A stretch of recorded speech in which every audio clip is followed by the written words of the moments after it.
بسم اللہ الرحمن الرحیم نحمدہ ونصلی علی رسولہ الکریم۔ آج میں انشاءاللہ شروع کروں گا سورہ عنکبوت۔ سورہ عنکبوت کا پہلا رکوع اور 20ویں پارے کا 13واں رکوع۔ حسب معمول مختصر لفظی ترجمہ، مختصر گرامر کے ساتھ پھر انشاءاللہ اس کی تفسیر ہوگی۔ بسم اللہ الرحمن الرحیم۔ العنکبوت جو ہے نا عربی میں مکڑی کو کہتے ہیں۔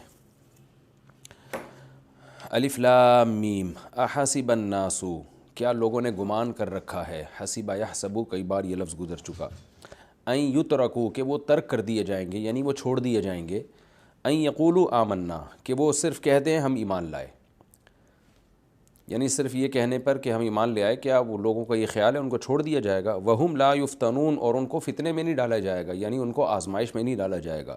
وَلَقَدْ فَتَنَّ الَّذِينَ مِن قَبْلِهِمْ، البتہ تحقیق ہم نے فتنے میں ڈالا ان لوگوں کو جو ان سے پہلے گزر چکے ہیں۔ فَلَيَعْلَمَنَّ اللَّهُ الَّذِينَ صَدَقُوا، اللہ ضرور بالضرور جان لے گا ان لوگوں کو صدقوا جو سچے ہیں، یعنی ایمان کے دعوے میں سچے ہیں۔ وَلَيَعْلَمَنَّ الْكَاذِبِينَ، اور ضرور بالضرور اللہ جانے گا ان لوگوں کو بھی جو جھوٹے ہیں۔ ام حسب الذین یعملون السیئات، کیا گمان کر رکھا ہے ان لوگوں نے جو یعملون السیئات برے اعمال کرتے ہیں، ان یسبقونا کہ وہ ہم پہ سبقت لے جائیں گے۔ یہ سبق یسبقو کا معنی سبقت لے جانا، دوڑ میں آگے نکل جانا۔ تو اس کا مقصد یہ ہوتا ہے جیسے ہم کہتے ہیں نا بھائی تو کیا مجھ سے بھی آگے جا سکتا ہے، کیا مجھ سے بھی آگے نکلنا چاہتا ہے، تو مطلب کیا کہ تو مجھے ہرا نہیں سکتا، تجھے مجھ سے پیچھے ہی رہنا پڑے گا۔ تو اس لیے اس کا آسان ترجمہ یوں کیا جائے گا کہ کیا گمان کر رکھا ہے ان لوگوں نے جو برے اعمال کرتے ہیں کہ وہ ہمیں ہرا دیں گے، یعنی ہمارے عذاب سے بچ جائیں گے، ہمیں ہرا دیں گے۔ ساء ما یحکمون، کتنا ہی برا ہے وہ فیصلہ جو یہ لوگ کر رہے ہیں۔ من کان یرجو لقاء اللہ، جو شخص امیدیں لگاتا ہے اللہ کی ملاقات کی، فإن اجل اللہ لآت، تو بے شک اللہ سے ملاقات کا وقت، یعنی اللہ کا جو وقت ہے جس میں اللہ سے ملاقات ہوگی، لآت آنے والا ہے۔ آت اصل میں تھا آتن، ضاربن کی طرح اصل میں تھا آتیون، تو لام تاکید کے لیے آتیون کو پڑھا جاتا ہے آتن، اور وقف کریں گے تو آت، تو عنقریب وہ وقت آنے والا ہے۔ وَهُوَ السَّمِيعُ الْعَلِيمُ، وہ سننے والا اور جاننے والا ہے۔ وَمَنْ جَاهَدَ، اور جو بھی محنت کرتا ہے، جو بھی کوشش کرتا ہے، فَإِنَّمَا يُجَاهِدُ لِنَفْسِهِ، تو وہ محنت کر رہا ہے اپنے فائدے کے لیے۔ إِنَّ اللَّهَ لَغَنِيٌّ عَنِ الْعَالَمِينَ، اللہ تعالیٰ بے پرواہ ہے تمام جہان والوں سے۔ غنی کا مطلب اس کو کسی کی ضرورت نہیں ہے۔ وَالَّذِينَ آمَنُوا وَعَمِلُوا الصَّالِحَاتِ، اور وہ لوگ جو ایمان لائے اور نیک اعمال کیے، لَنُكَفِّرَنَّ، كَفَّرَ يُكَفِّرُ تَكْفِيرًا، مٹا دینا۔ کفارہ کو کفارہ اس لیے کہتے ہیں نا کہ یہ آپ نے کفارہ ادا کر لیا تو بھئی وہ غلطی آپ کی مٹ گئی گویا کہ۔ لَنُكَفِّرَنَّ عَنْهُمْ سَيِّئَاتِهِمْ، ہم مٹا دیں گے ان سے ان کی برائیوں کو۔ وَلَنَجْزِيَنَّهُمْ، اور ہم ضرور بالضرور ان کو بدلہ دیں گے، أَحْسَنَ الَّذِي كَانُوا يَعْمَلُونَ، جو عمل وہ کیا کرتے تھے اس سے اچھا بدلہ۔ کیا مطلب؟ جتنا عمل کا بدلہ بنتا تھا، جتنا عمل کے وہ بدلے کے مستحق تھے، احسن کمپیریٹیو ہے نا، کمپیئر کیا جا رہا ہے، جتنا ان کا حصہ بنتا تھا اس سے زیادہ اچھا ہم ان کو بدلہ دیں گے۔ وَوَصَّيْنَا الْإِنسَانَ بِوَالِدَيْهِ حُسْنًا، ہم نے وصیت کی ہے انسان کو اپنے والدین کے ساتھ حسنہ، اچھے سلوک کی۔ وَإِن جَاهَدَاكَ، جاہد یجاہد مجاہدتاً، جب اس کے بعد مفعول بھی آ رہا ہے نا، جاہداکا، تو مطلب تمہارے مقابلے میں تم سے زیادہ کوشش کریں، تم ایک چیز پر ہو تو وہ اس کے خلاف اگینسٹ تمہیں لے جانے کی مشقت کریں، محنت کریں، تو اس لیے اس کا آسان ترجمہ ہوگا تم پہ دباؤ ڈالیں۔ اگر وہ تم وَإِن جَاهَدَاكَ، یہ تثنیہ کا صیغہ ہے، اگر تمہارے والدین، جاہدہ جاہدہ جاہدو ضارب یضارب کی طرح، اگر وہ دونوں مل کے تم پہ دباؤ ڈالیں، کوشش کریں، لِتُشْرِكَ بِهِ، کہ تو میرے ساتھ شریک کر دے، ما ان معبودوں کو، لَيْسَ لَكَ بِهِ علم، جن معبودوں کے برحق ہونے کا تیرے پاس کوئی علم نہیں ہے۔ لَيْسَ لَكَ بِهِ، یعنی بِهِ میں ہی ضمیر معبود کی طرف لوٹ رہی ہے، اس معبود کے، یعنی بِكَوْنِهِ معبوداً، اس کے معبود ہونے کی، اس کی یعنی اس کے معبود ہونے کی کوئی دلیل نہ ہو۔ علم سے مراد دلیل ہے۔ یہ بات بھی میں کئی دفعہ ایکسپلین کر چکا ہوں کہ علم کا کئی جگہ ترجمہ جو ہوگا دلیل سے، دلیل کے لفظ سے ہوگا، کہ آپ کے پاس کوئی اوتھینٹک نالج نہیں ہے۔ ظاہر ہے اوتھینٹک نالج جب ہی نہیں ہوتی جب آپ کے پاس دلیل نہیں ہوتی۔ اور اگر یہ دونوں تجھے مجبور کریں اس بات پر کہ تو میرے ساتھ شرک کر ایسے معبود کو جس کے برحق ہونے کی تیرے پاس کوئی مضبوط دلیل نہیں ہے، فلا تطعہما، تو ان دونوں کی اطاعت مت کر۔ الی مرجعکم، میری طرف تمہارا لوٹنا ہے، فانبئکم، میں تمہیں خبر دوں گا، بما کنتم تعملون، ان اعمال کی جو تم کیا کرتے تھے۔ والذین آمنوا وعملوا الصالحات، اور وہ لوگ جو ایمان لائے اور نیک اعمال کیے، لندخلنہم، ہم ضرور بالضرور داخل کریں گے ان کو، فی الصالحین، نیک لوگوں میں۔ ومن الناس، اور لوگوں میں بعض ایسے ہیں، من یقولو، جو یہ کہتے ہیں، آمنا باللہ، ہم اللہ پہ ایمان لے آئے، فَإِذَا أُوذِيَ فِي اللَّهِ، جب ان کو اذیت دی جاتی ہے اللہ میں، یعنی فی سبیل اللہ، مضاف محذوف ہے یہاں پہ، جب اللہ کے راستے میں ان کو تکلیف دی جاتی ہے، جعل فتنة الناس كعذاب اللہ، تو وہ لوگوں کی آزمائش کو بنا دیتے ہیں اللہ کے عذاب کی طرح، یعنی ایسا بنا کے پیش کرتے ہیں اس کو، ایسا واویلا کرتے ہیں جیسے لوگوں کی طرف سے جو آزمائش آئی ہے وہ آزمائش نہیں ہے بلکہ اللہ کا کوئی عذاب آ گیا ہے آسمان سے۔ وَلَئِن جَاءَ، اور اگر آ جائے ان کے پاس، نصر من ربک، تیرے رب کی طرف سے مدد، لَيَقُولُنَّ، تو یہ کہتے ہیں، اِنَّا كُنَّا مَعَكُمْ، ہم تو تھے تمہارے ساتھ، أَوَلَيْسَ اللَّهُ، کیا اللہ، لیس اللہ بِأَعْلَمَ، اعلم وہی اس میں تفضیل، کیا اللہ تعالیٰ زیادہ نہیں جانتا، بِمَا فِي صُدُورِ الْعَالَمِينَ، جہان والوں کے سینوں میں جو کچھ ہے، دلوں کے بھیدوں کو اللہ زیادہ اچھا نہیں جانتا کیا؟ وَلَيَعْلَمَنَّ اللَّهُ الَّذِينَ آمَنُوا، ضرور بالضرور جان لے گا اللہ ان لوگوں کو جو ایمان لائے، وَلَيَعْلَمَنَّ الْمُنَافِقِينَ، اور اللہ ضرور بالضرور جان لے گا منافقین کو بھی۔ وَقَالَ الَّذِينَ كَفَرُوا، اور کافروں نے کہا، لِلَّذِينَ آمَنُوا، ایمان والوں سے، اتبعوا سبیلنا، ہمارے راستے کی اتباع کرو، وَلْنَحْمِلْ خَطَايَاكُمْ، اصل میں تھا لِنَحْمِل، چاہیے کہ ہم اٹھا لیں تمہاری غلطیاں، یعنی ہمیں چاہیے ہم تمہاری غلطیاں اٹھا لیں، یعنی بتایا جا رہا ہے کہ ہم غلطیاں تمہاری اٹھا لیں گے، یعنی تم ہمارے کہنے پر اسلام چھوڑ دو، تمہیں گناہ ملے گا نا، ہم ذمہ دار ہیں اس کے۔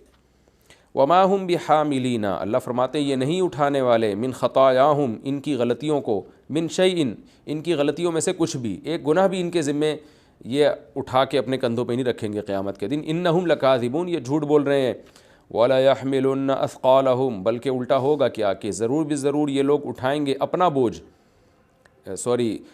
جو دوسروں کا بوجھ، ثقل کی جمع اثقال، یہ لوگ اٹھائیں گے، جو ان کی دعوت پر اسلام چھوڑے گا نا ان کا بوجھ بھی اٹھائیں گے، وَأَثْقَالًا، اور مزید کچھ بوجھ بھی اٹھائیں گے، مَعَ أَثْقَالِهِمْ، بلکہ نیا اثقالہم سے، ہم ضمیر سے مراد ہے اپنا بوجھ بھی، وَلَيَحْمِلُنَّ أَثْقَالَهُمْ، یہ کافر لوگ جو مسلمانوں پہ دباؤ ڈال کے کافر بنانے کی کوشش کر رہے ہیں اور ان سے کہہ رہے ہیں کہ ہم تمہارا بوجھ قیامت میں اٹھا لیں گے، یعنی اگر کافر ہو کے تمہیں گناہ ملا تو ہم ذمہ دار ہیں اس کے، تو اللہ فرماتے ہیں یہ اپنا بوجھ بھی اٹھائیں گے، وَأَثْقَالًا، اور کچھ ایسے بوجھ بھی، مَعَ أَثْقَالِهِمْ، اپنے بوجھوں کے ساتھ، یعنی دوسروں کا بوجھ بھی اٹھائیں گے، یہ تو صرف تمہارا نہیں اٹھائیں گے، اپنا بوجھ بھی، تفسیر میں ڈیٹیل آئے گی انشاءاللہ۔ وَلَا يُسْأَلُنَّ، اور ضرور بضرور ان سے پوچھا جائے گا، یوم القیامہ، قیامت کے دن، عما، ان باتوں کے بارے میں، کانوا یفترون، جو یہ اپنی طرف سے گھڑ رہے تھے۔ آسان رکوع ہے یہ صورت، بہت آسان ہے، کیونکہ یہ مکی صورت ہے تو بہت آسانی سے انشاءاللہ ہم اس کی طرح تیز رفتاری کے ساتھ تفسیر کریں گے۔ اور میں بار بار کہتا ہوں کہ میرا مقصد اس تفسیر کے لیکچر میں آپ کو کوئی بہت بڑا مفسر قرآن بنانا نہیں ہے، بلکہ آپ کو اتنے قابل کر دینا ہے کہ جب آپ قرآن پڑھیں آپ کو سمجھ میں آئے اللہ تعالیٰ کیا کہہ رہے ہیں۔ اور میں حقیقت بتاؤں، اتنی بھی نالج آج کل لوگوں کے پاس نہیں ہے۔ اگر آپ نے اس طرز پہ یہ تفسیر کے لیکچر سن لیے، قرآن سامنے رکھ کر، اور تھوڑا سا ہمت کر کے ایک دفعہ زبان سے اس کو دہرا بھی دیا، تو آپ انشاءاللہ قرآن کے ایک اچھے صاحب علم بن جائیں گے آپ۔ پھر آگے تو تفسیروں کی کوئی انتہا نہیں ہے، اور جو بیسک تفسیریں تھیں نا، جو مستند جو روایتیں تھیں وہ میں نے بیان کر دی ہیں، باقی بہت ساری تفسیروں میں بہت کچھ ایران توران ہوتا ہے، اتنے لمبی ایک انا اعطیناک الکوثر کی بھی ایک کتاب پوری ملے گی آپ کو، اس کی تفسیر کی بھی، تو ظاہر ہے وہ مفسر کی اپنی باتیں ہوتی ہیں، قرآن کی تفسیر نہیں ہوتی وہ۔ تو قرآن میں تو یہی ہے جو ٹو دا پوائنٹ اللہ نے کیا کہا ہے وہ میں نے آپ کے سامنے رکھ دیا ہے۔ اب آگے تو قرآن جو ہے وہ علم کا ایک سمندر ہے، اس میں آپ آیتوں میں غوطے لگائیں، اور جتنی اللہ نے آپ کو سمجھ دی، صلاحیت دی، اس کے حساب سے آپ اس میں سے علمی نقطے نکالیں، اس کے لیے تو زندگی پڑی ہوئی ہے اور اس کی کوئی انتہا بھی نہیں ہے۔ لیکن اللہ تعالیٰ کی بات، جیسے جب کوئی شخص جو ہے کوئی تجزیہ کر رہا ہوتا ہے تو اس کے الفاظ آپ کی سمجھ میں آ جائیں، یہ وہ کہنا کیا چاہ رہا ہے یہ سمجھ میں آ جائے تو یہ بڑی بات ہوتی ہے۔ پھر بیٹھ کے لوگ اس پہ تبصرے کر رہے ہوتے ہیں، گھنٹوں گھنٹوں ایک جملے پہ تشریحات ہوتی ہیں، وہ ایک آگے کا درجہ ہے۔ تو اور میں نے دیکھا ہے کہ عام طور پہ تفسیروں میں ٹو دا پوائنٹ تفسیر نہیں ہوتی، جو تفسیر بیان کرنے والا ہے نا اس کے اپنے نظریات بہت زیادہ اس نے ایکسپلین کیے ہوئے ہوتے ہیں، اور لوگ اس کو بھی قرآن کا حصہ سمجھ بیٹھتے ہیں۔ تو ٹو دا پوائنٹ تفسیر جو ہے، ویڈیو ریکارڈنگ مجھے ابھی تک نہ انگلش میں ملی ہے ایسی کوئی، نہ اردو میں ملی ہے، تو کوئی دعویٰ کرنا مقصد نہیں ہے، لیکن اس لیے یہ بتا رہا ہوں کہ آپ اس لیکچر کی، ان لیکچروں کی قدر کریں آپ. اور لوگ کہتے ہیں کہ بھئی یہ تو وہی مضامین بار بار آ رہے ہیں.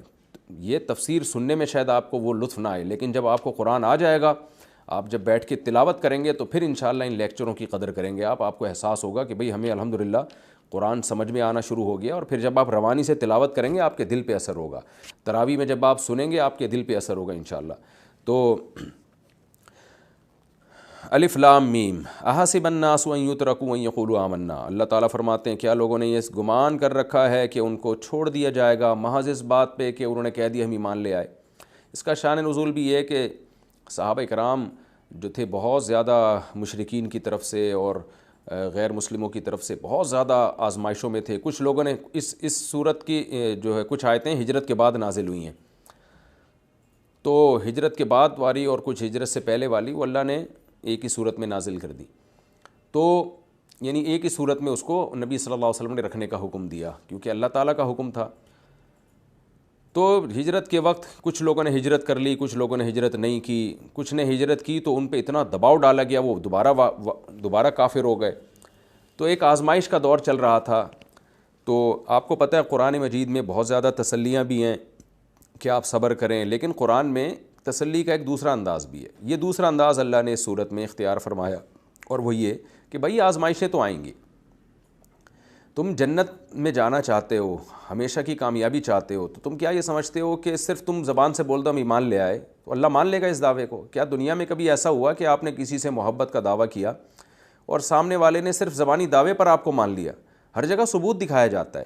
آپ کہیں انٹرویو کے لیے جائیں، کہیں جاب کے لیے جائیں، لوگ کہتے ہیں آپ کی کوالیفیکیشن کیا؟ آپ نے کہا میں نے پی ایچ ڈی کیا ہوا ہے. آپ نے کہا میں نے ماسٹر کیا ہوا ہے. لوگ کہیں گے بھائی کیا ثبوت ہے، سرٹیفکیٹ ہے؟ آپ کہیں نہیں بس میں نے کہہ دیا مان لو. کہیں بھی دنیا میں ایسا نہیں ہوتا. تو اللہ کہتے ہیں تم نے بول دیا میں ایمان لے آیا اور میں مان لوں گا، ایسے کیسے ہو سکتا ہے؟ ہم اس پہ تم سے ثبوت مانگیں گے. وہ ثبوت یہ ہے کہ آزمائشیں آئیں گی. تو جب آزمائشیں آئیں گی تو جو آزمائش میں پورا اترے گا اس کا مطلب وہ دعوے میں سچا ہے، اور جو آزمائش میں ناکام ہو گیا اس کا مطلب وہ دعوے میں جھوٹا ہے. احسب الناس، تو یعنی اس کا خلاصہ یہ ہوا کہ صحابہ کو بتایا جا رہا ہے کہ آپ پر بھی آزمائشیں آئیں گی، تو اب ان میں صبر کرنا ہے. احسب الناس، کیا لوگوں نے گمان کر رکھا ہے. دیکھیں آیتیں تو صحابہ کے دور میں نازل ہوئیں، لیکن ہے یہ قیامت تک کے لیے. جو بھی ایمان پہ چلے گا یا برائیوں کو سے توبہ کرے گا کچھ نہ کچھ آزمائشیں بہرحال اس پہ آئیں گی. لوگ سمجھتے ہیں کہ ہم داڑھی رکھیں کوئی آزمائش نہ آئے، عورت پردہ کرے کچھ بھی نہ ہو، لوگ حرام کو چھوڑ دیں اور کچھ بھی نہ ہو، تو ایسا نہیں ہو سکتا. کچھ نہ کچھ تو ہوگا، کچھ نہ کچھ تو نفس کے خلاف آپ کو جانا پڑے گا. کیا لوگوں نے گمان کر رکھا ہے کہ ان کو ایسے ہی چھوڑ دیا جائے گا محض اس بات پر ان یقولوا آمنا، کہ وہ کہہ دیتے ہیں زبان سے ہم ایمان لے آئے، وہم لا یفتنون، اور ان کو یعنی ان سے پہلے علی محذوف ہے، علی ان یقولوا آمنا، اس بات پر چھوڑ دیا جائے گا کہ وہ یہ کہہ رہے ہیں کہ ہم ایمان لے آئے. یعنی صرف اتنی سی بات پہ ہم ان کو چھوڑ دیں گے زبانی دعوے پر. وہم لا یفتنون، اور ان کو آزمائش میں نہیں ڈالا جائے گا. ایسا نہیں ہو سکتا. کیوں؟ بھئی اللہ کی عادت ہی نہیں ہے. وَلَقَدْ فَتَنَّا الَّذِينَ مِن قَبْلِهِمْ، ہم نے تو آزمایا ہے ان لوگوں کو بھی جو ان سے پہلے گزر چکے ہیں. فَلَيَعْلَمَنَّ اللَّهُ الَّذِينَ صَدَقُوا، اللہ ضرور بھی ضرور جان کر رہے گا ان لوگوں کو جو سچے ہیں، یعنی اپنے دعوے میں. دیکھیں اللہ تو پہلے سے جانتا ہے، اس لیے اس آیت کا مفہوم ہمیشہ یہ بیان کیا جاتا ہے ظاہری طور پر، عملی طور پر بھی جان لے گا. ایک تو اس کا ازلی علم ہے، اس علم کی بیس پر تو اس کو سچے جھوٹوں کا بلکہ جنتی جہنمی کا بھی پتہ ہے، اور ایک ہے عملی دنیا میں جان لے گا. تو کیونکہ میں نے بار بار بتایا نا اللہ تعالیٰ ہم سے بات کرتے ہیں ہمارے محاوروں میں تاکہ ہمیں سمجھ میں آئے. تو اللہ نے ہم سے ہماری انداز میں بات کی. ہم بھی کہتے ہیں بھائی میں دیکھوں گا کہ تو جو ہے تو اس دعوے میں سچا بھی ہے کہ جھوٹا بھی ہے. تو حالانکہ پہلے سے پتہ ہوتا ہے، بعض دفعہ آپ کو اپنے شاگرد کے بارے میں پتہ ہوتا ہے کہ یہ فیل ہی ہوگا، لیکن آپ اسے آزماتے ہیں، کہتے ہیں بھائی میں دیکھوں گا کہ تو پاس ہوتا ہے کہ فیل ہوتا ہے. یعنی ظاہری طور پر بھی میں دیکھنا چاہتا ہوں. فَلَيَعْلَمَنَّ اللَّهُ الَّذِينَ صَدَقُوا، اللہ بھی جان کے رہے گا کہ دیکھوں کون سچے ہیں. وَلَيَعْلَمَنَّ الْكَاذِبِينَ، اور ضرور بے ضرور جھوٹوں کو بھی جانے گا اللہ تعالیٰ. ام حسب الذین یعملون السیئات، اب جو کافر اور گنہگار لوگ اہل ایمان پہ دباؤ ڈال رہے تھے اللہ نے ان کو بھی دھمکی دی کہ تم یہ نہ سمجھو کہ تم اہل اسلام کو مصیبتوں میں ڈال رہے ہو تو میں نے اہل اسلام کو یہ کہہ دیا کہ آزمائشیں تو آئیں گی، اب تم خوش ہو جاؤ کہ چلو ہمیں گویا ان کو مصیبتوں میں ڈالنے کی ایک پرمیشن مل گئی ہے. ایک بہانہ مل گیا ہے کہ جیسے ہوتا ہے نا کہ جب کوئی کسی پہ ظلم کر رہا ہو تو مظلوم کو آپ کہیں گے کہ بھئی یہ تو ہے ہی ظالم، اس کا تو کام ہی یہی ہے، تو ظالم خوش ہو جائے کہ چلو جی مجھے ایک اتھارٹی مل گئی ہے کہ میں تو ہوں ہی ظالم، میں نے تو یہ کرنا ہے۔ تو اللہ نے کہا نہ نہ نہ، جو آزمائشوں میں ڈال رہے ہیں ان کو بھی نہیں چھوڑے گا اللہ تعالیٰ۔ وہ کیسے؟ ام حسب الذین یعملون السیئات، کیا گمان کر رکھا ہے ان لوگوں نے جو برے اعمال کر رہے ہیں؟ یہاں برے اعمال سے کیا مراد ہے؟ اہل ایمان کو ستا رہے ہیں، ان یسبقونا، کہ وہ ہم سے آگے نکل جائیں گے، یعنی ہمیں ہرا دیں گے وہ۔ یہ مقابلہ ہو رہا ہے نا کہ اللہ اہل ایمان کو فتح دیتا ہے یا نافرمانوں کو، تو کیا وہ سمجھتے ہیں کہ یہ ظلم کر کے وہ ہم سے جیت جائیں گے؟ نہ نہ نہ، ساء ما یحکمون، اللہ نے تعجب کا صیغہ استعمال کیا۔ اللہ نے کہا مجھے تعجب ہے کہ یہ کیسے فیصلے کر رہے ہیں میرے بارے میں، خدا سے کون جیت سکتا ہے؟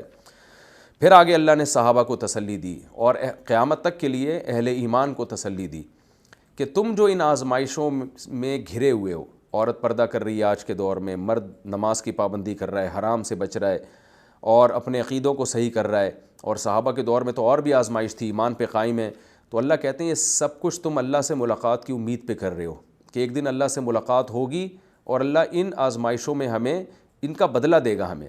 تو اس لیے اللہ نے تسلی دی، من کان یرجو لقاء اللہ، دیکھو جو بھی اللہ سے ملاقات کی امید لگاتا ہے، فإن أجل اللہ لآت، اللہ سے ملاقات کا وقت آنے والا ہے، زیادہ دور نہیں ہے۔ وہ مر جاتا ہے نا انسان تو آدھی قیامت تو قائم ہو گئی ہے، دنیا کی آزمائشوں سے تو نکل ہی گیا، نیم ملاقات تو اللہ سے ہو ہی گئی ہے اس کی، اور باقی میدان حشر میں وَهُوَ السَّمِيعُ الْعَلِيمُ۔ آپ کہہ سکتے ہیں بھئی میدان حشر کا ٹائم تو پتہ نہیں کتنا طویل ہے، تو دیکھیں جب ہم مر جاتے ہیں نا تو ٹائم کے یونٹ وہ نہیں ہوتے جو دنیا میں ہیں، وہاں یونٹ چینج ہوتے ہیں۔ عین ممکن ہے دنیا سے جانے کے بعد ہمیں چند سیکنڈ لگیں اور قیامت قائم ہو جائے، ہمارے حق میں ایسا لگے ہمیں۔ وَهُوَ السَّمِيعُ الْعَلِيمُ، اور وہ سننے والا اور جاننے والا ہے، وہ تمہاری باتوں کو سن بھی رہا ہے اور تمہارے احوال کو دیکھ بھی رہا ہے۔ ومن جاہد، اور خوب سمجھ لو جو محنت کر رہا ہے نا، آزمائشوں میں آیا ہوا ہے، اسلام پہ ڈٹا ہوا ہے، تو فإنما یجاہد لنفسہ، بھائی وہ اپنے فائدے کے لیے محنت کر رہا ہے، اللہ کو کوئی فائدہ نہیں ہے۔ کیوں؟ ان اللہ لغنی عن العالمین، اللہ تمام جان والوں سے بے پرواہ ہے، اس کو کسی کی ضرورت نہیں ہے۔ تو اس سے بھی انسان کو تسلی ملتی ہے کہ میں جتنا پریشانیوں میں گھرا ہوا ہوں نا، اس کا فائدہ میری ہی ذات کو ہوگا اگر یہ پریشانیاں اللہ کی خاطر ہیں۔ والذین آمنوا وعملوا الصالحات، اللہ فرماتے ہیں وہ فائدہ کیا ہے؟ جو لوگ ایمان لائے اور نیک اعمال کیے، لنکفرن عنہم سیئاتہم، ہم ضرور بالضرور ان کے گناہوں کو معاف کریں گے۔ کیسے معاف کریں گے؟ کہ اگر آپ نے جب اسلام قبول کیا تو کفر اور شرک اور اس سے پہلے جو گناہ تھے وہ ویسے ہی معاف ہو گئے، اور اسلام قبول کرنے کے بعد جو صغیرہ گناہ آپ سے ہوئے وہ نمازوں سے، روزوں سے معاف ہو گئے، اور جو کبیرہ گناہ ہوئے تو وہ توبہ سے معاف ہو گئے۔ یہ مطلب ہے لنکفرن عنہم سیئاتہم، کہ ایسا نہیں ہوگا کہ گناہ ہو گیا تو لازمی جہنم میں ہی جاؤ گے، نہ نہ نہ، توبہ کا دروازہ بھی کھلا ہوا ہے، وہ توبہ سے معاف ہو سکتے ہیں۔ وَلَنَجْزِيَنَّهُمْ أَحْسَنَ الَّذِي كَانُوا يَعْمَلُونَ، اور جو نیک عمل کرو گے اس کا بدلہ تمہیں زیادہ اچھا کر کے ملے گا، جتنا عمل ہوگا اتنا بدلہ نہیں، اس سے کئی گنا بڑھا کر میں اجر دوں گا اس کا۔ وَوَصَّيْنَا الْإِنسَانَ بِوَالِدَيْهِ حُسْنًا، اب ایک دباؤ تو وہ ہوتا ہے جو دشمنوں کی طرف سے ہوتا ہے، اس کا اللہ نے تذکرہ کر دیا، جو مشرکین مکہ اور قوم کے سرداروں کی طرف سے، اور مدینہ میں جانے کے بعد وہاں بھی بہت سے لوگوں کی طرف سے دباؤ ہو رہا تھا، وہ ایک تو وہ دباؤ ہوتا ہے۔ ایک دباؤ اپنوں کی طرف سے ہوتا ہے، اپنے رشتہ داروں کی طرف سے جو آپ کے چاہنے والے ہیں، جنہوں نے آپ کو ٹھکانہ دیا۔ دشمن سے لڑنا آسان ہوتا ہے، اپنوں سے لڑنا بڑا مشکل ہوتا ہے۔ تبھی کہتے ہیں نا جو آپ پر احسان کرے تو پھر اس کے خلاف جانا بہت مشکل ہوتا ہے، اگر اللہ کے حکم کی وجہ سے آپ اس کے خلاف جا رہے ہو۔ آدمی کہتا ہے دشمن تھا، اس کی مخالفت میں تو مزہ آتا ہے، لیکن اپنوں سے کیسے؟ تو رشتہ دار جو اپنے ہوتے ہیں، دوست جو اپنے ہوتے ہیں، ان میں سب سے قریبی ہوتے ہیں والدین۔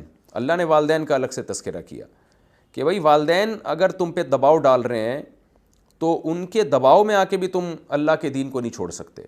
جیسے کہ حضرت سعد ابن ابی وقاص رضی اللہ عنہ کی والدہ جو تھیں، انہوں نے حضرت سعد کو حکم دیا کہ تم اسلام کو چھوڑ دو ورنہ میں کھانا پینا چھوڑ دوں گی، اور ہڑتال کر لی، انہوں نے کھانا پینا چھوڑ دیا، ان کو ڈر ہو گیا کہ کہیں بھوک پیاس سے مر نہ جائیں۔ تو قرآن نے وہاں یہ آیت جو ہے نا، یہ آیت یعنی اس موقع کے لیے بھی ہے، اس طرح کے مواقع کے لیے، کہ اگر ماں کی طرف سے اتنا بھی دباؤ ہونا کہ اس کا ڈر ہے کہ یہ مر ہی جائے گی، تو بھی نہ اسلام چھوڑنے کی اجازت نہیں ہے۔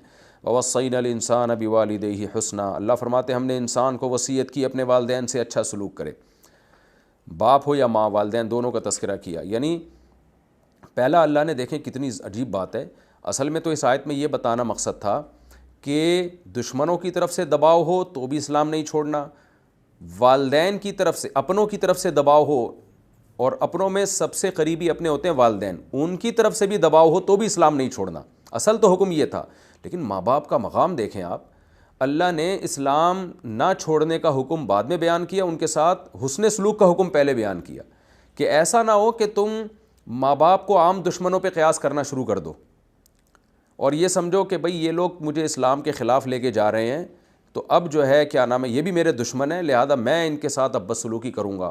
نہ نہ نہ، اللہ نے کہا حسن سلوک کا حکم پہلے ہے، اس کے بعد پھر میں تمہیں حکم دوں گا کہ خلاف شریعت کاموں میں ان کی بات نہیں ماننا۔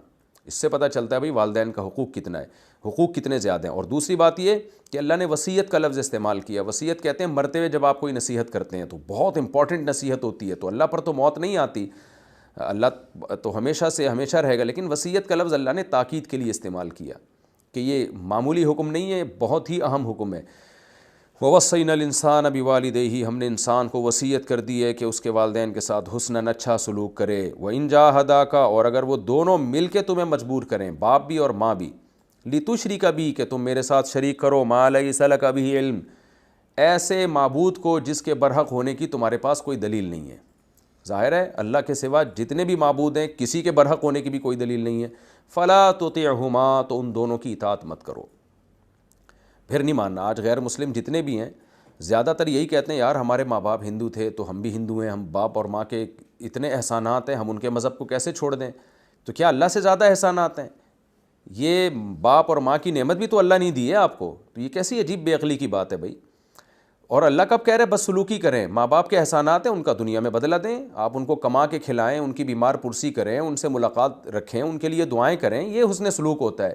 یہ تھوڑی ہوتا ہے کہ اب مثال کے طور پر کسی ہیروئن چی نے آپ کی جان بچا لی، آپ کو مرنے سے بچا لیا، سمندر میں ڈوبنے سے بچا لیا، یا اور کسی طریقے سے آپ کو بچا لیا، اب وہ آپ سے کہہ رہا ہے کہ ہیروئن کھاؤ، آپ میرے ساتھ ہیروئن میں شریک ہو، آپ نہیں ہو رہے، وہ ناراض ہو رہا ہے، وہ دھمکی دے رہا ہے کہ میں بھوک ہڑتال کروں گا، میں مر جاؤں گا، میں یوں کروں گا۔ اب آپ نے بھی ہیروئن پینا شروع کر دی کہ یار اس کے مجھ پر اتنے زیادہ احسانات ہیں، جان بچانے والا ہے، تو لوگ کہیں گے بھائی جان بچانا، اس نے احسان کیا، اس کا تقاضا یہ ہے کہ آپ اس کا ہمیشہ خیال کریں، اس کو جان بچانے کی ضرورت ہو تو آپ اس کی مدد کریں، یہ کبھی ڈوب رہا ہو تو آپ اس کو بچائیں، بلکہ اس کی جان اس نے جو آپ پر احسان کیا اس کا تقاضا یہ کہ اس سے ہیروئن چھڑوائیں آپ۔ تو غیر مسلم کو چاہیے کہ اس کے والدین کے جب اس پر احسانات ہیں تو احسان کا تقاضا یہ نہیں ہے کہ آپ ماں باپ کے دین کو فالو کریں، احسان کا تقاضا یہ ہے کہ خود بھی آپ اسلام کو فالو کریں، والدین کو بھی اسلام پہ لانے کی کوشش کریں، کہ وہ غلط دین پر تھے تو ان پر احسان یہ کہ ان کو صحیح دین پہ لے کر آئیں آپ، تو یہ احسان ہوتا ہے، نہ یہ کہ آپ اسی کو فالو کرنا شروع کر دیں۔ اچھا، اس آیت میں تو اللہ نے یہ بتایا کہ والدین کے اگر شرک پر مجبور کریں تو شرک نہ کرو، لیکن حدیث سے ہمیں پتہ چلتا ہے کہ یہ حکم صرف شرک کے ساتھ نہیں ہے، شریعت کے ہر حکم کے بارے میں ہے۔ شریعت کے تمام وہ احکام جن کا اللہ نے ہمیں آرڈر دیا ہے، ماں باپ کے کہنے سے آپ وہ احکام چھوڑ نہیں سکتے۔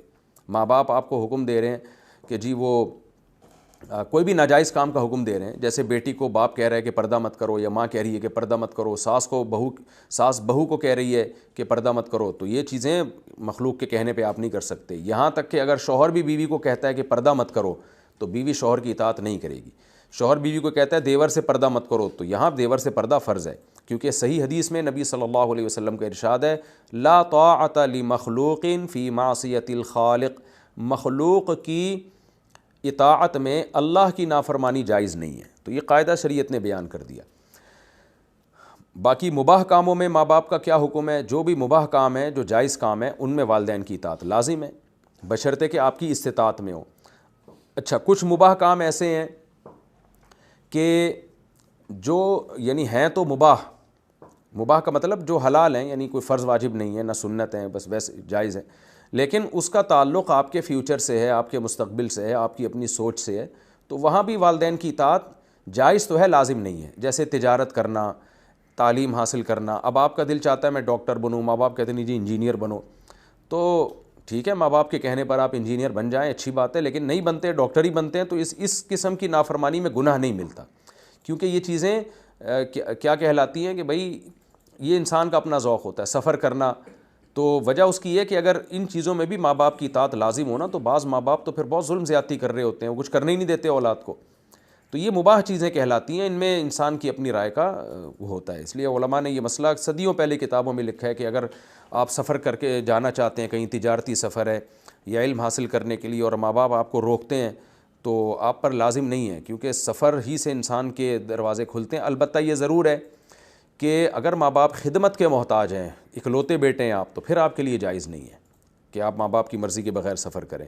دوسری بات یہ کہ اگر ماں باپ کو اذیت بہت زیادہ ہو رہی ہے، ان کو آپ سے بہت زیادہ محبت ہے، وہ جدائی برداشت نہیں کر سکتے، تو اس میں اگر آپ ماں باپ کی مان لیں گے تو ثواب زیادہ ملے گا آپ کو، کیونکہ بہرحال ماں باپ کو خوش کرنے سے بہتر دنیا میں کوئی عمل نہیں ہے۔ جن لوگوں نے بھی ماں باپ کی مان کے چلے ہیں، اللہ نے ان کو بہت زیادہ نوازا ہے، تو لیکن فرض نہیں ہے ایسے موقع پہ، مگر جائز ہے۔ باقی جتنے مباح کام ہیں ان میں ماں باپ کی اطاعت لازم ہے۔ جیسے ماں باپ کہتے ہیں پانی پلاؤ تو آپ کو پلانا پڑے گا، ماں باپ کہتے ہیں یہ کرو، جو آپ کی استطاعت میں وہ آپ کو کرنا پڑے گا۔ ایک مسئلہ یہ۔ دوسرا مسئلہ ہے مستحبات میں کیا حکم ہے۔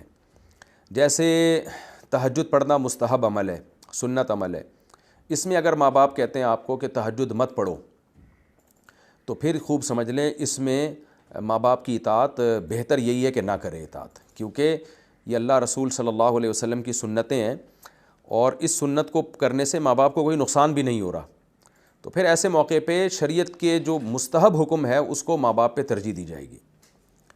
ہاں اگر تہجد پڑھنے سے والدین کو نقصان ہو رہا ہے تو ایک الگ بات ہے۔ مثال کے طور پر باپ نے ہاسپٹل جانا ہے، آپ کو کہہ رہے ہیں مجھے ہاسپٹل لے کے جاؤ، آپ تہجد میں لگے ہوئے ہیں، تو ماں باپ کو نقصان ہو رہا ہے، یہاں تہجد کو چھوڑنے کا حکم دیا جائے گا۔ یا کوئی نقصان کا خطرہ ہے ان کو، تو پھر چھوڑنے کا حکم دیا جائے گا۔ لیکن ادروائز اگر کوئی آپ مستحب کام کرنا چاہتے ہیں اور ماں باپ روک رہے ہیں تو ان کو مستحب کام سے روکنے کا حکم نہیں ہے، کیونکہ وہ اللہ کی ترغیب ہے۔ اسی میں شادی بیاہ بھی ہے، جلدی شادی بھی ہے، ان سب چیزوں سے ماں باپ روک نہیں سکتے۔ تہجد بھی ہے، اسی میں یہ ہے کہ آپ تبلیغ میں جانا چاہتے ہیں، والدین روک رہے ہیں، تو پھر تبلیغ میں جانا تو ایک مستحب عمل ہے، اس بیس پہ مستحب ہے کہ آپ کی اصلاح ہوگی، وہاں جا کے آپ دین سیکھیں گے، تو اس سے نہیں روک سکتے والدین۔ تو میں اس لیے یہ پوری ڈیٹیل بتائی کہ والدین کے بھی حقوق کی ایک لمٹ ہے، ان لمیٹڈ حقوق دنیا میں کسی کے بھی نہیں ہوتے، تو ماں باپ کے کیسے ہو سکتے ہیں؟ تو بعض دفعہ ماں باپ بہت ساری چیزوں میں گڑبڑ کر رہے ہوتے ہیں، لیکن اصول اور ضابطہ یہ ہے کہ عام مباح کام جو ہیں، جو جائز کام ہیں، ان میں اگر ماں باپ آپ کو کسی بات کا آرڈر دیتے ہیں تو آپ کو وہ آرڈر پورا کرنا پڑے گا، نہیں کریں گے تو آپ گناہ گار ہوں گے۔ چند چیزیں مستثنیٰ ہیں جو میں نے آپ کے سامنے بیان کر دی۔ الیہ مرجعکم، میری ہی طرف تم نے لوٹنا ہے، فانبئکم بما کنتم تعملون، جو کچھ تم کر رہے ہو میں تمہیں خبر دے دوں گا۔ تو ماں باپ کی نافرمانی، اللہ کی نافرمانی میں والدین کی اطاعت نہیں کرنی، لیکن سلوک ان کے ساتھ بہت اچھا رکھنا ہے۔ والذین آمنوا وعملوا الصالحات، جو لوگ ایمان لائے اور نیک اعمال کیے، لندخلنہم فی الصالحین، پھر اللہ صبر کی بات کر رہے ہیں کہ ماں باپ کے کہنے پر بھی اللہ کی نافرمانی مت کرو، اور سوسائٹی کے کہنے پر بھی، تو اس کا نتیجہ کیا نکلے گا؟ جو بھی نیک عمل کرے گا میں اس کو نیک لوگوں میں داخل کر دوں گا، اس کا شمار بھی نیک لوگوں میں ہوگا، تو جب نیک لوگوں میں شمار ہوگا تو ظاہر ہے جنت ہے ہی نیک لوگوں کے لیے۔ وَمِنَ النَّاسِ مَن يَقُولُ آمَنَّا بِاللَّهِ، اب اللہ تعالیٰ ایک اور طریقے سے تسلی دے رہے ہیں کہ بھئی تم صبر کرو۔ یہ کیسی بات ہے کہ ذرا سی لوگوں کی طرف سے آزمائش آتی ہے اور تم بے صبری کا مظاہرہ شروع کر دیتے ہو، یہ تو منافقین کی علامت ہے۔ تو اللہ نے اس کا تذکرہ کیا، اور ہوا بھی ایسے تھا کہ کچھ لوگ جو تھے اسلام میں داخل ہوئے، ہجرت کی انہوں نے مدینہ کی طرف، تو مکہ کے جو بڑے بڑے سردار ہیں وہ مدینہ پہنچ گئے اور جا کے ان کو ورغلایا اور کہا کہ بھئی تم اپنا وطن چھوڑ کر آ گئے، دباؤ ڈالا ان کے اوپر، وہ دوبارہ مرتد ہو گئے۔ ان میں سے بہت سو نے بعد میں دوبارہ توبہ بھی کر لی، اللہ پھر توبہ ظاہر قبول کرتا ہے، لیکن کچھ واپس اسی پر رہے۔ تو اس طرح کے واقعات بھی ہوئے، تو اس لیے اللہ نے فرمایا وَمِنَ النَّاسِ مَن يَقُولُ آمَنَّا بِاللَّهِ، لوگوں میں بعض لوگ ایسے ہیں جو کہتے ہیں ہم اللہ پر ایمان لے آئے، فَإِذَا أُوذِيَ فِي اللَّهِ، جب ان کو اللہ کی راہ میں ستایا جاتا ہے، جَعَلَ فِتْنَةَ النَّاسِ كَعَذَابِ اللَّهِ، تو لوگوں کے ستانے کو، لوگوں کی آزمائش کو ایسے بنا لیتے ہیں جیسے اللہ کا عذاب، یعنی بہت زیادہ بے صبری کا مظاہرہ کرتے ہیں۔ آج بھی اس کی ہمیں مثالیں ملتی ہیں۔ آپ اللہ کے حکم کو فالو کر کے داڑھی رکھ رہے ہو، عورت پردہ کر رہی ہے، ذرا سا کسی نے ملانی کہہ دیا، ذرا سا کسی نے ملا کہہ دیا، آپ ایک دم ٹینشن میں چلے گئے، یہ چھوٹی چھوٹی باتوں کو دل پہ لے لیتے ہیں۔ تو اللہ کہتے ہیں یہ کوئی قوم عاد اور قوم سمود کا عذاب تھوڑی آیا ہے تمہارے اوپر، کوئی فرعون کی طرح تمہیں سمندر میں غرق تھوڑی کیا جا رہا ہے۔ اگر اتنا دباؤ ڈالا جائے کہ موت کا خوف ہو جائے تمہیں، یا بے تحاشا مار پیٹ ہو، پھر تو شریعت نے بھی گنجائش دی ہے کہ اس شدید دباؤ میں آپ زبان سے کلمہ کفر کہہ سکتے ہیں، دل میں آپ مومن ہی ہو۔ تو جب تک اس شدید نوعیت کا دباؤ نہیں ہے، جس کو کہتے ہیں کہ اکراہ غیر ملجی، ایک اکراہ ملجی ہوتا ہے، ملجی کا مطلب جو آپ کو مجبور کر دے، اور ایک اکراہ دباؤ، یعنی اکراہ اردو میں دباؤ کو کہتے ہیں، ایک اکراہ غیر ملجی ہوتا ہے.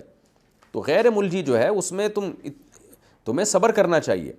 تو اللہ فرماتے ہیں فَإِذَا أُوذِيَ فِي اللَّهِ، جب وہ لوگوں ان کو اللہ کی راہ میں ستایا جاتا ہے، جَعَلَ فِتْنَةَ النَّاسِ كَعَذَابِ اللَّهِ، وہ لوگوں کے فتنے کو ایسا بناتے ہیں جیسے اللہ کا عذاب. لیکن ظاہر ہے کبھی کبھار ایسا بھی ہوتا ہے کہ ایمان والوں کو خوشیاں ملنا شروع ہو جاتی ہیں، تو پھر ان کو شرمندگی ہوتی ہے، پھر یہ منافق بن کے آتے ہیں اور کہتے ہیں ہم تو ایمان والے ہیں.